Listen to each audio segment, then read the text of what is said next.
We want to say, in behalf of this church, for all of you that is lost, some of you has lost your father, possibly your mother, your brothers, your family members, your aunts, your uncles, whatever. We want to say, God bless your heart, but they did not die in vain. Because of them, I'm able to stand behind this podium and preach the gospel in freedom. Hallelujah.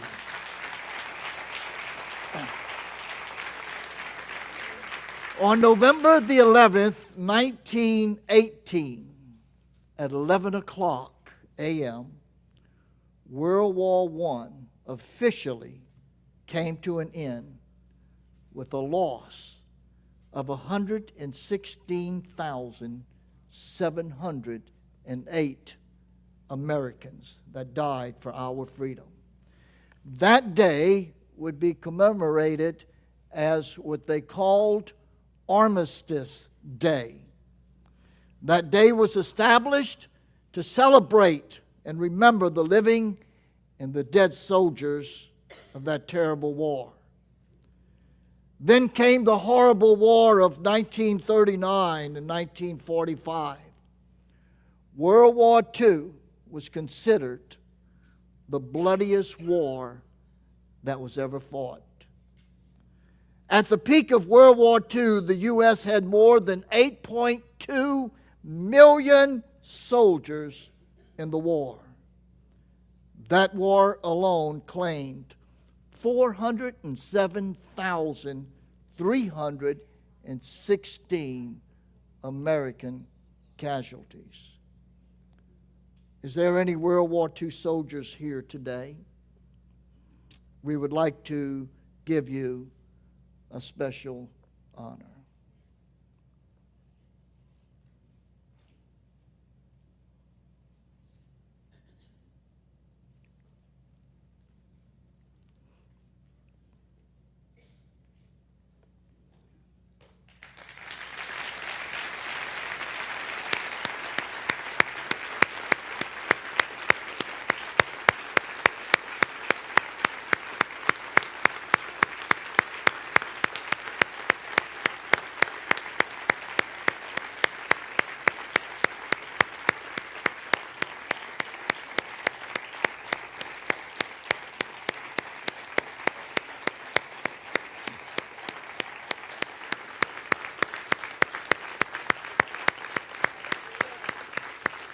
Thank you.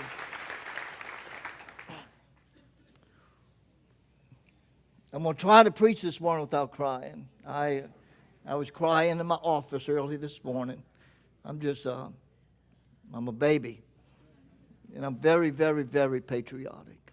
Very patriotic. Then we had the Korean War, 1950 to 1953. 33,651 Americans gave their life in that war. Do we have any Korean vets here today, this morning?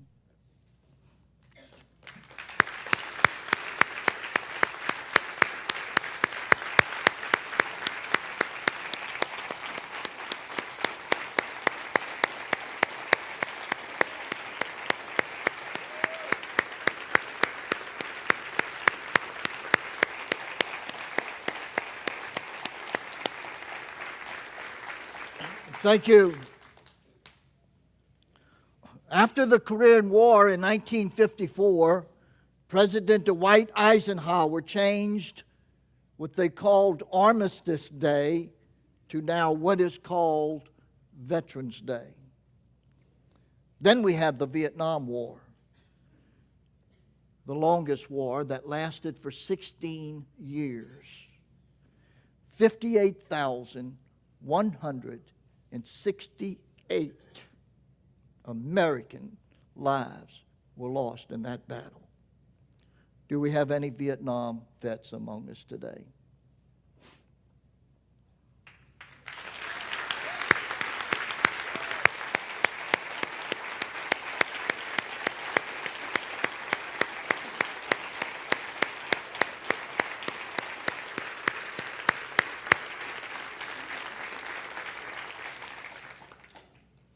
We've had several wars since that, like the Persian Gulf War, Operation Freedom, Desert Storm, Iraqi War, the war against terrorists.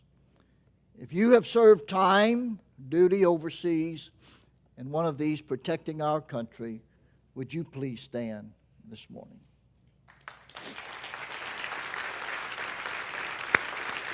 Thank you. Thank you.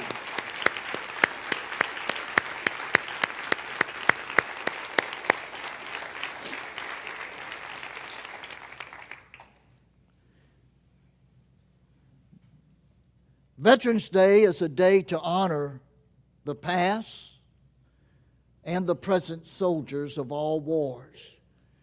Not only men and women who serve in a war, but to celebrate and give honor to all men and women who have served our country. Every year at 11 o'clock on the 11th month, on the 11th day, every year. Matter of fact, it is happening right now. It's 10:15 right now. In Washington, D.C., it is 11:15. So as I speak, it is happening right now. Every year at this time, at the Tomb of the Unknowns, a combined colored guard representing all military services executes presenting arms at the tomb. The bugle plays taps. The nation's tribute to its war dead is symbolized by the laying of a presidential wreath, and all those who serve in the military are thanked and honored. I'm going to ask Kearney to come and sing for us a song that will be honoring our veterans. And as he mentions your branch of service, I want you to stand, and then you could be seated as he mentions your branch of service.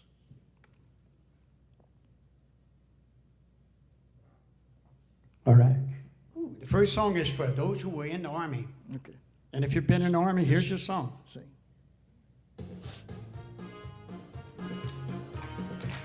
Over hill, over dale, we have hit the dusty trail, and those caissons go rolling along. In and out, hear them shout, country march right about, and those caissons go rolling along.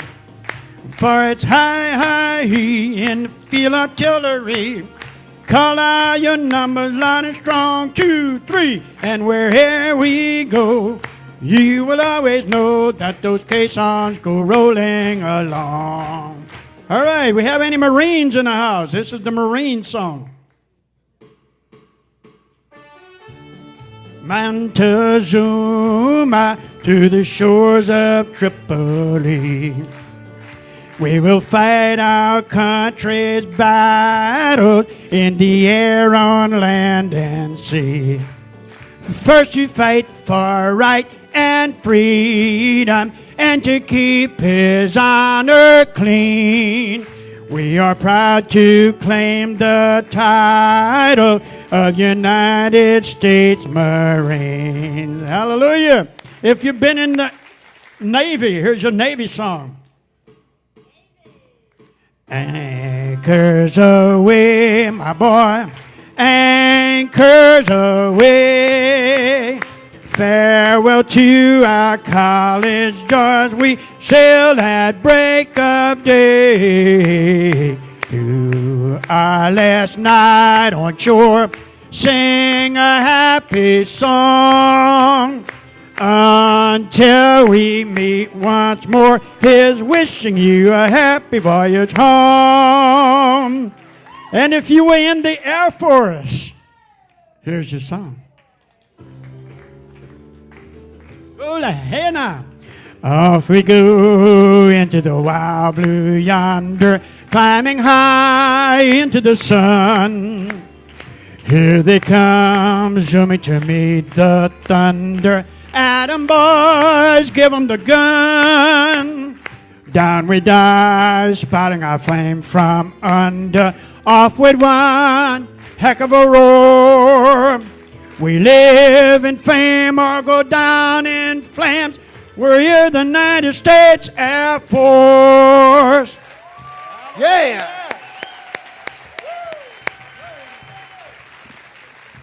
I believe one of the most honorable assignments that a man or woman can fulfill is to defend the freedom of one's family and nation. Today, we applaud you with the deepest of respect and gratitude for your honor to duty. Thank you, vets.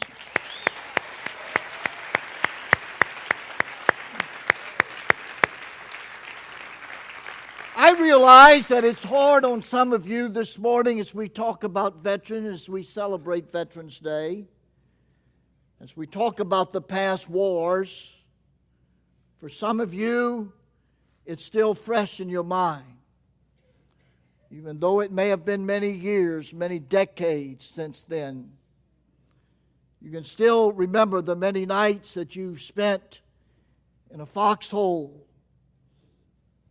not knowing whether you was going to see the light of day.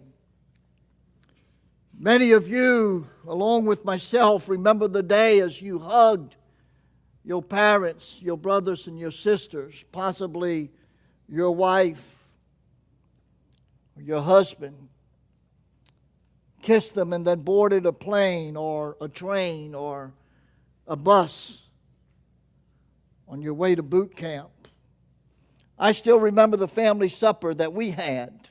I was the only one in the Wells family to ever be in the service, and I still remember that supper with my parents.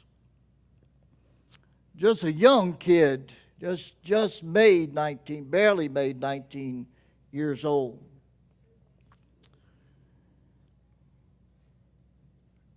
I remember being there at that supper table like it was yesterday, hugging them and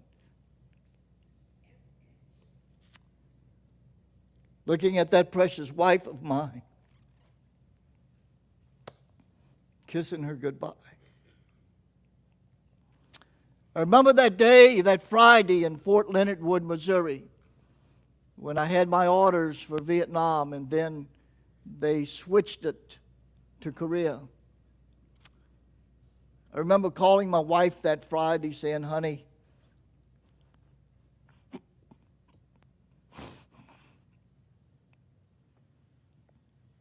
got to kiss you on the phone. And I left the next morning for 14 months. We were married 3 days. Got my draft notice.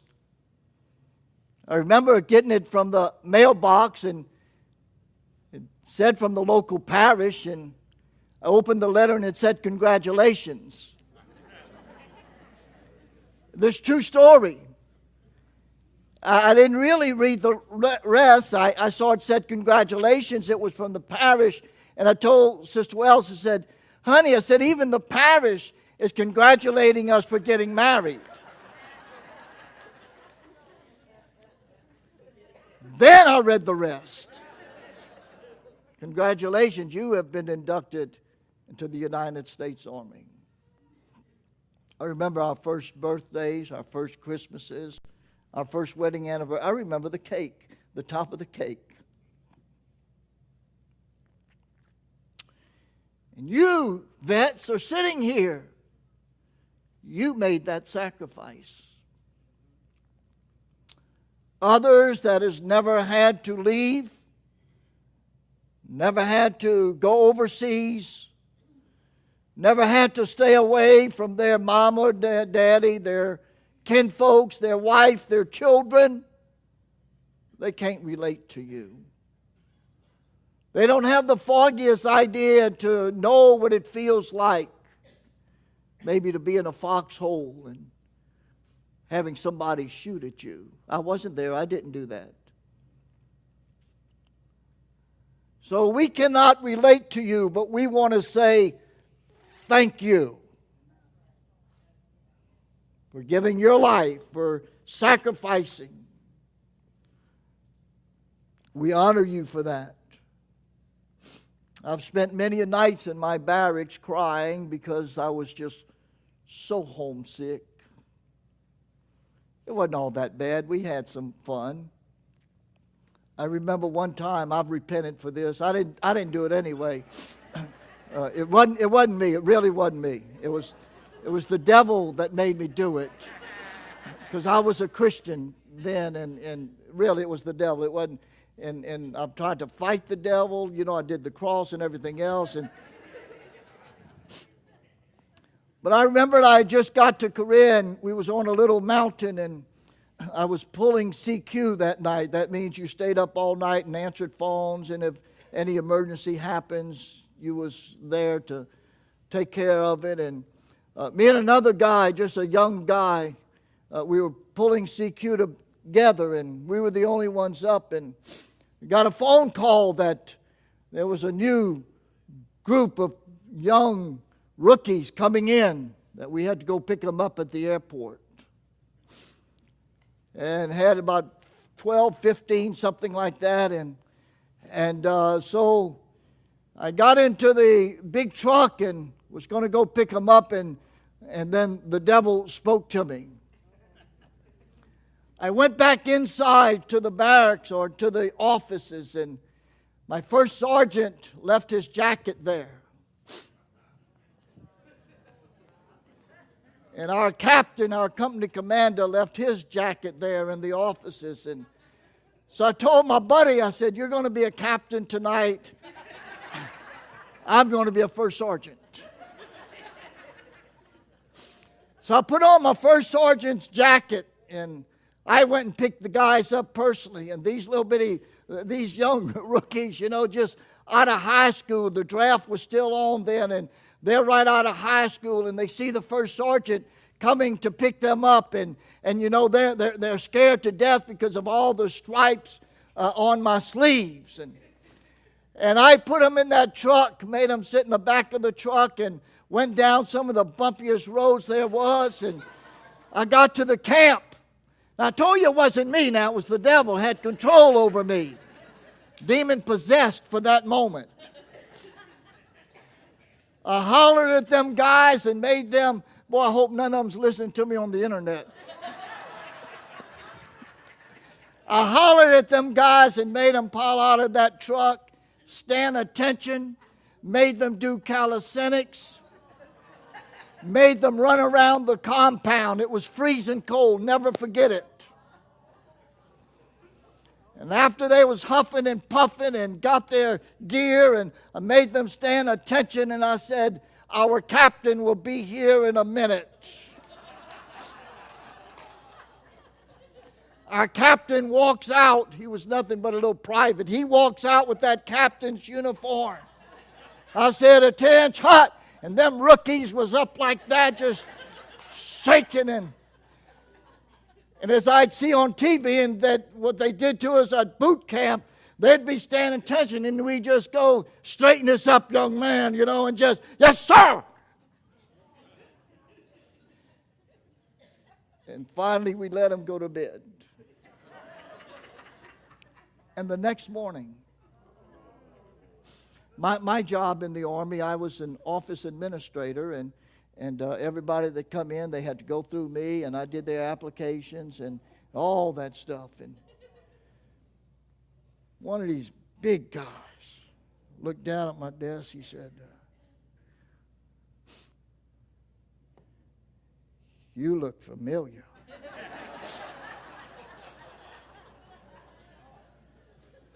I said, "You from Louisiana?" He said, "No." I said, "Then you don't know me."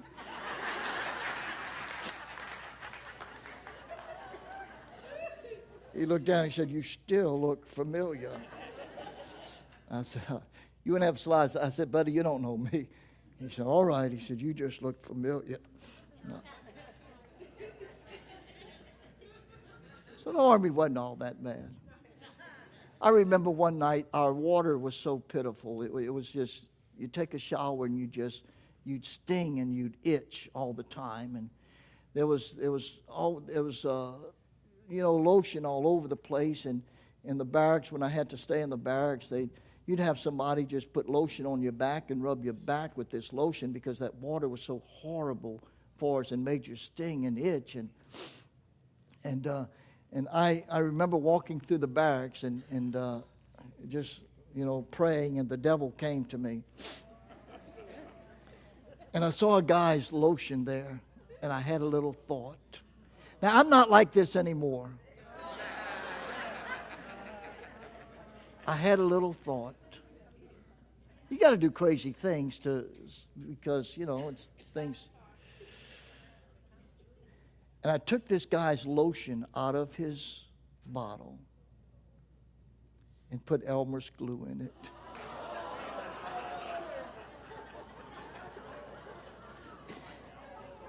Friend, it starts off easy, but then it gets hard. Oh, I could go on and on and on.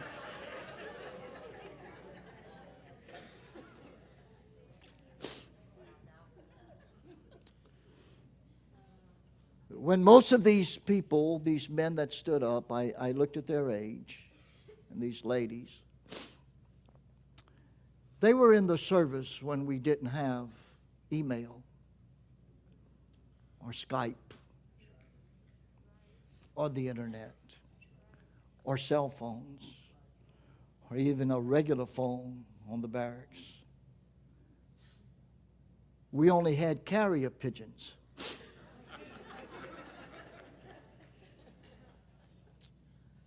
So if my wife wrote me and said, honey, the refrigerator went out again, should I go look for a new one or should we get a repairman to fix it again? It would take 14 days later for me to answer her. Today you can Skype, you can look at them face to face, FaceTime if you got an iPad. And so some of these vets that stood here this morning, they really did sacrifice. Whether they ever pulled the trigger or not on a gun, they really did sacrifice. And because of the sacrifice of the veterans, we have our freedom today. Thank you, vets, for wearing your uniform proudly.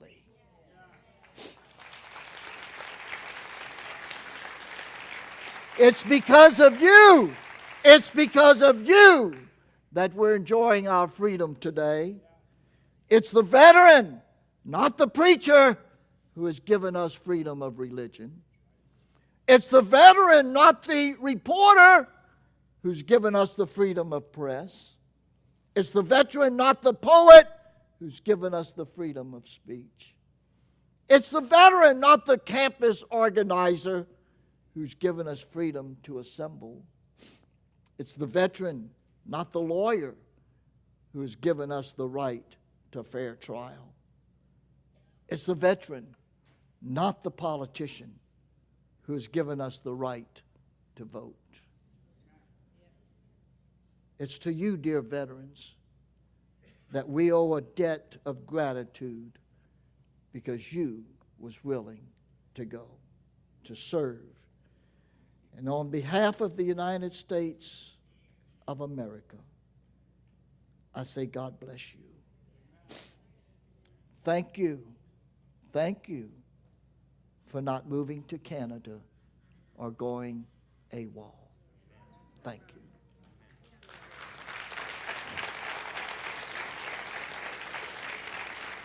Because of men and women serving our country, only in America is there so much freedom. I read a cute little article. It said only in America. There was a lieutenant, a private, and a beautiful young lady who were all sitting in the same compartment of a train. Lieutenants hardly talks to privates. Privates are too scared to talk to lieutenants. Beautiful young lady sitting there, and neither one wanted to infringe upon her privacy. As they traveled, there was complete silence until they went through a dark tunnel. And suddenly their compartment was engulfed with darkness. Then came two unmistakable sounds. The first was the sound of a passionate kiss, followed by a loud slap.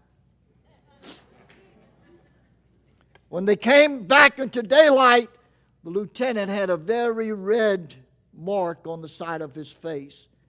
And he was thinking, that lucky private, he kissed that beautiful girl, and she tried to slap him, but instead slapping him, she slapped me. The young lady was thinking, that dumb lieutenant must have tried to kiss me, but by mistake, he kissed the private. And the private hit him.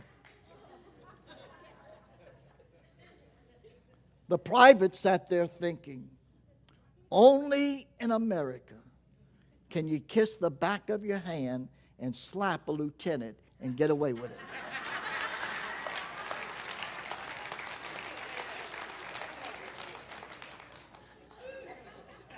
Only in America. Don't try that at home.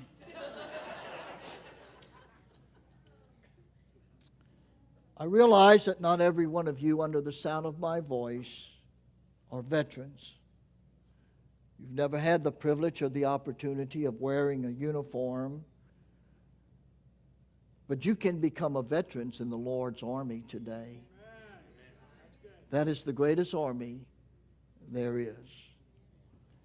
And I'm going to conclude this time this morning. That doesn't mean you're going to get home early, okay? Because it's going to take us a good while to do what we want to do.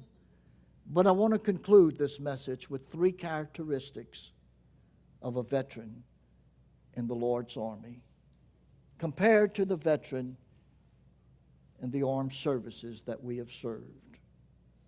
Number one, you must obey the commander. You must obey the commander. The commander-in-chief is the President of the United States. No matter who it is, he automatically becomes the commander-in-chief.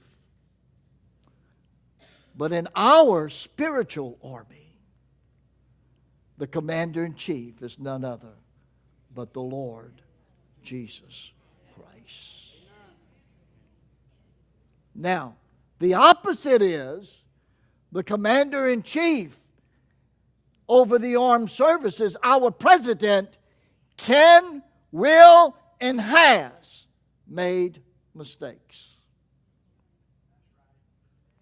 But our commander-in-chief over the Lord's army has never, will never, and does not make any mistake.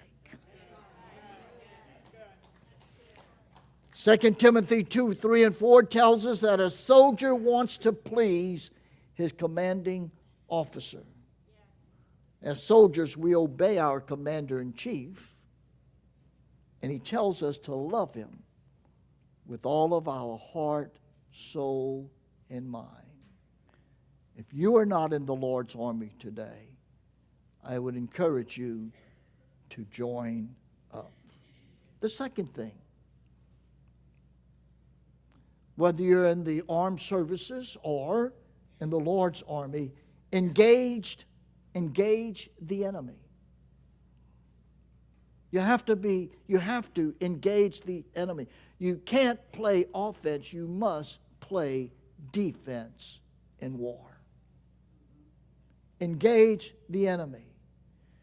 In the natural war, we pursue our enemies. We don't sit back and let the enemy do anything they want. We must pursue the enemy if we're going to win. It's the same thing in the spiritual army. In the spiritual army, we know who our enemy is. In the natural armed services, our men are fighting today. You can't even tell who the enemy is. But in our spiritual army, we know who the enemy is. And it's not your wife.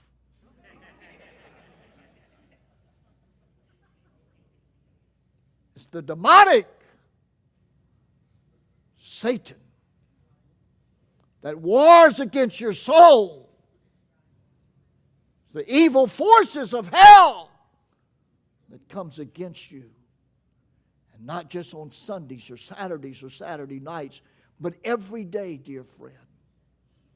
And it's not when you get up, but it's a 24-hour deal that the enemy fights against you. You must pursue your enemy. Never be scared of your enemy if Jesus Christ is living on the inside of you.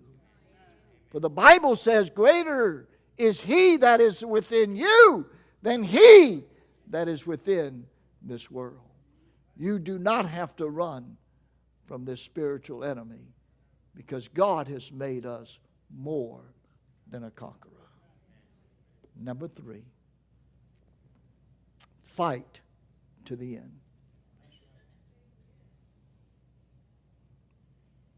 I may not look like much when I get there, but I promise you, I'm going to get there.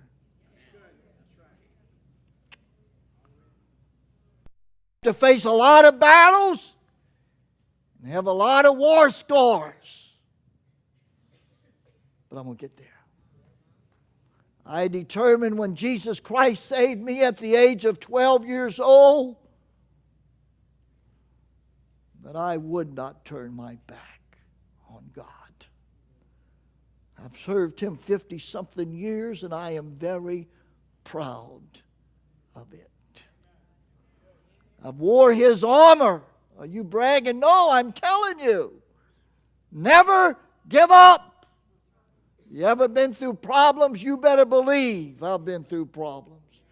You've ever had a trial? You better believe I've had trials. You ever been discouraged? You better believe I've been discouraged. You ever been depressed? You better believe I've been depressed.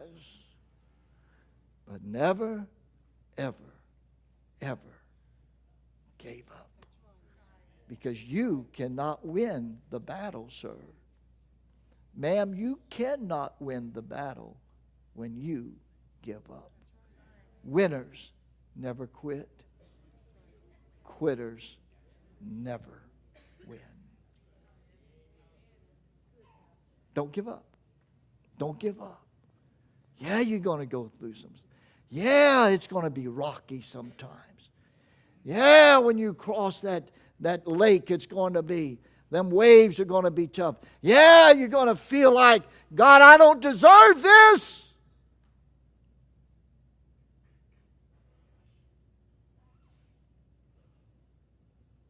I was in the hospital in Baton Rouge. My brother, 2 years older than me, has been diagnosed with prostate cancer. And the cancer evidently spread according to the doctors. And my brother's wife was in the hallway, and she was crying, and she said, it's not fair.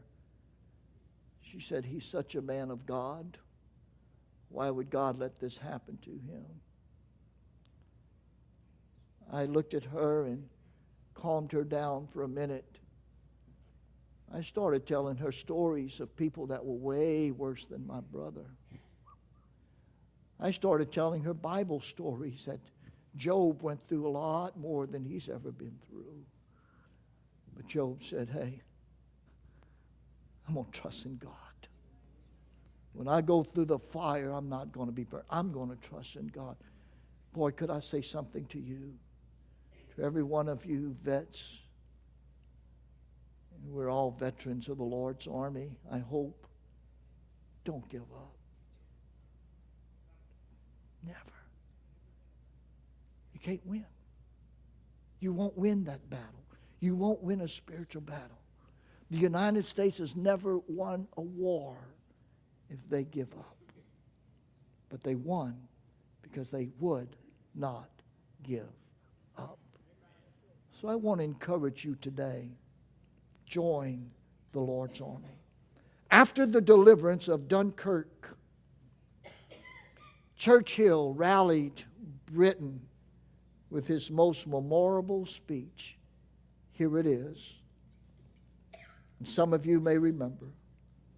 We shall fight on the beaches We shall fight on the landing grounds. We shall fight in the fields and in the streets. We shall fight in the hills.